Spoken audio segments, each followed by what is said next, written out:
കോൺഗ്രസിന് ചില തീരുമാനങ്ങൾ എടുക്കാൻ CJPയുടെ ഒരു വിദ്യാർത്ഥി പ്രക്ഷോഭം വേണ്ടി വന്നു. അതാണ് കഴിഞ്ഞ ദിവസം കോൺഗ്രസിലെ വർക്കിംഗ് കമ്മിറ്റിയിൽ കണ്ടത്.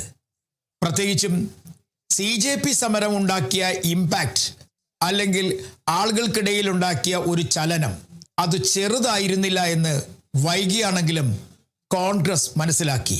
കോൺഗ്രസ് ചെയ്യേണ്ട സമരം മറ്റൊരു സംഘടന ഏറ്റെടുത്തതിൻ്റെ പശ്ചാത്താപം പോലെയായിരുന്നു കഴിഞ്ഞ ദിവസത്തെ കോൺഗ്രസ് വർക്കിംഗ് കമ്മിറ്റി എന്ന് പറയുന്നതായിരിക്കും നല്ലത്.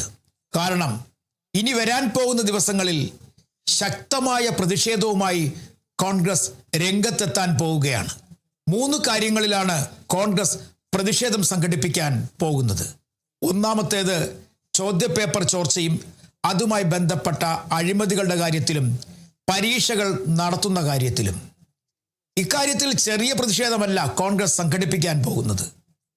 വിദ്യാർത്ഥികളെ സംഘടിപ്പിച്ചുകൊണ്ട് ഇന്ത്യയിലെ 800-ലധികം വേദികളിൽ പ്രശ്നങ്ങൾ ഉന്നയിച്ചുകൊണ്ടുള്ള പ്രതിഷേധങ്ങൾ സംഘടിപ്പിക്കും.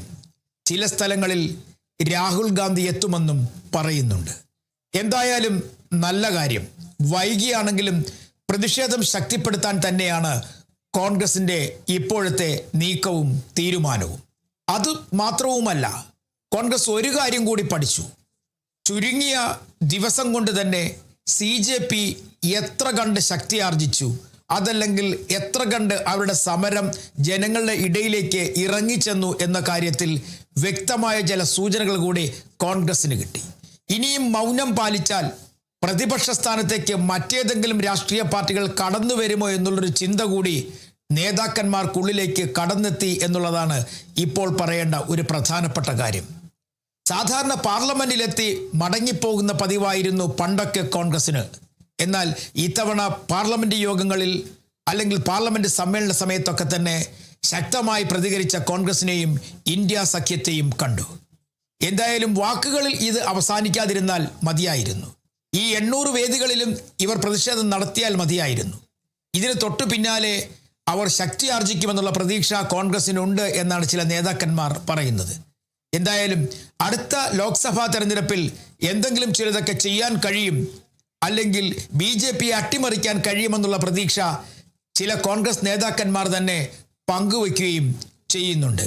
അതുകൊണ്ട് തന്നെയാണ് ഇപ്പോൾ ഈ സമരം ഏറ്റെടുക്കുവാനും ഈ സമരവുമായി മുന്നോട്ട് പോകുവാനും തീരുമാനിച്ചിട്ടുള്ളത്. കാരണം ദേശീയ തലത്തിൽ കോൺഗ്രസിന് അല്പമൊന്ന് ശക്തി കുറഞ്ഞോ അല്ലെങ്കിൽ അതിൻ്റെ ഊർജം അല്പമൊന്ന് കുറഞ്ഞോ എന്നൊക്കെയുള്ള ചിന്തകളുണ്ടായിരുന്നു.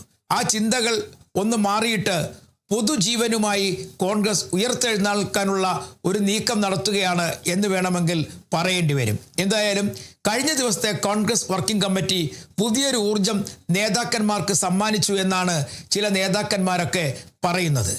ഇനിയുള്ള പ്രധാനപ്പെട്ട കാര്യം, ഇത്തരം കാര്യങ്ങൾ അല്ലെങ്കിൽ കോൺഗ്രസിൻ്റെ മുന്നിലെത്തുന്ന സമരപരിപാടികൾ സംഘടിപ്പിക്കുമ്പോൾ അതിനൊപ്പം അല്ലെങ്കിൽ ഇന്ത്യ മുന്നണിയും കൂടിച്ചേർന്നുകൊണ്ടാണോ അല്ലെങ്കിൽ ഇന്ത്യ മുന്നണിയിലെ ഘടകകക്ഷികൾക്കൊപ്പമായിരിക്കുമോ ഈ പ്രതിഷേധങ്ങൾ എന്നുള്ള കാര്യമാണ് നമ്മൾ മനസ്സിലാക്കേണ്ടത്.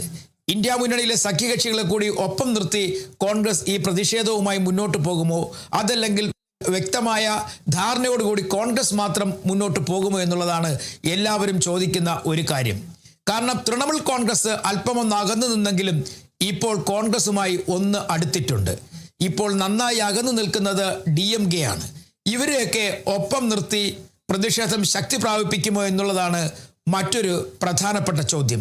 എന്തായാലും കോൺഗ്രസ് അവരുടെ നീക്കങ്ങൾ വളരെ വേഗത്തിലാക്കാനുള്ള പരിപാടികളിലേക്ക് പദ്ധതികളിലേക്ക് കടന്നിരിക്കുന്നു എന്ന് വേണമെങ്കിൽ പറയാം. എന്നിരുന്നാലും പുനഃസംഘടന ഉൾപ്പെടെയുള്ള കാര്യങ്ങളിൽ മെല്ലെപ്പോക്ക് എപ്പോഴും തുടരുകയാണ്. പ്രത്യേകിച്ചും കേരളം ഉൾപ്പെടെയുള്ള സംസ്ഥാനങ്ങളുടെ കാര്യത്തിൽ.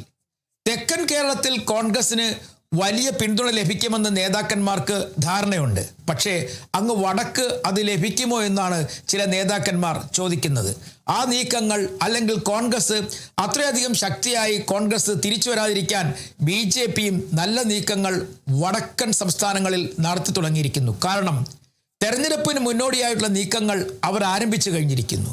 BJPയിൽ സെക്രട്ടറിമാരെയും വൈസ് പ്രസിഡന്റുമാരെയും ഒക്കെ മാറ്റിയിരിക്കുന്നു. ചില പുതുമുഖങ്ങളെ കൊണ്ടുവന്നിരിക്കുന്നു. മാത്രവുമല്ല അവർ ആരൊക്കെ ആയിരിക്കണം, ഏതൊക്കെ സംസ്ഥാനങ്ങൾക്ക് നേതൃത്വം നൽകേണ്ടത്, അല്ലെങ്കിൽ സംസ്ഥാനങ്ങളുടെ ഇലക്ഷൻ പരിപാടികളുമായി ബന്ധപ്പെട്ട കാര്യങ്ങൾക്ക് ആര് നേതൃത്വം നൽകണം എന്ന കാര്യങ്ങളിലൊക്കെ തന്നെ BJP അവരുടെ തീരുമാനങ്ങൾ ഉറപ്പിച്ചു കഴിഞ്ഞിരിക്കുന്നു. ഇനി അവിടേക്കാണ് കോൺഗ്രസ് എത്തേണ്ടത്. പക്ഷേ അത്തരം ചിന്തകളിലേക്കൊന്നും കോൺഗ്രസ് കടന്നില്ല എങ്കിൽ പോലും രാഷ്ട്രീയപരമായി പാർട്ടിയെ ശക്തിപ്പെടുത്തി പ്രതിഷേധങ്ങളിലൂടെ ആളുകളെ കൂടുതൽ അടുപ്പിച്ച് മുന്നോട്ട് പോകാനുള്ള നീക്കമാണ്. അവിടെ ഒരു കാര്യം കൂടി കോൺഗ്രസ് ശ്രദ്ധിക്കേണ്ടതായിരിക്കുന്നു. ഇന്ത്യ മുന്നണിയിലെ കെട്ടുറപ്പ് അത് കുറച്ചുകൂടി മെച്ചപ്പെടുത്താൻ എന്താണ് അവർ ചെയ്യാൻ പോകുന്നത്? കാരണം മുലായം സിംഗും അതുപോലെ തന്നെ മറ്റു നേതാക്കന്മാരുമൊക്കെ എത്രയധികം പിന്തുണ നൽകും? ഇതൊക്കെയാണ് ഇപ്പോൾ ചിന്തയിൽ കടന്നു വരുന്നത്. എന്തായാലും കോൺഗ്രസ് ഒരു കാര്യം ഉറപ്പിച്ചു കഴിഞ്ഞിരിക്കുന്നു. BJPക്കെതിരെ ശക്തമായൊരു ബദലായി അല്ലെങ്കിൽ ശക്തമായ ഒരു പ്രതിഷേധം സംഘടിപ്പിച്ച് ഇനി വരാൻ പോകുന്ന തെരഞ്ഞെടുപ്പിൽ ശക്തമായ നീക്കങ്ങൾ നടത്തുന്നതിന് വേണ്ടിയുള്ള തയ്യാറെടുപ്പ് തുടങ്ങിക്കഴിഞ്ഞിരിക്കുന്നു എന്ന് വേണമെങ്കിൽ പറയാൻ കഴിയും. പക്ഷേ കോൺഗ്രസ് അങ്ങ് വടക്കേ ഇന്ത്യയിൽ എത്ര കണ്ട് ഈ പ്രതിഷേധങ്ങളും അല്ലെങ്കിൽ അവരുടെ പദ്ധതികളുമൊക്കെ വ്യാപിപ്പിക്കും എന്നുള്ളതാണ് അവരുടെ മുന്നിലെ ഇപ്പോഴത്തെ ചോദ്യം.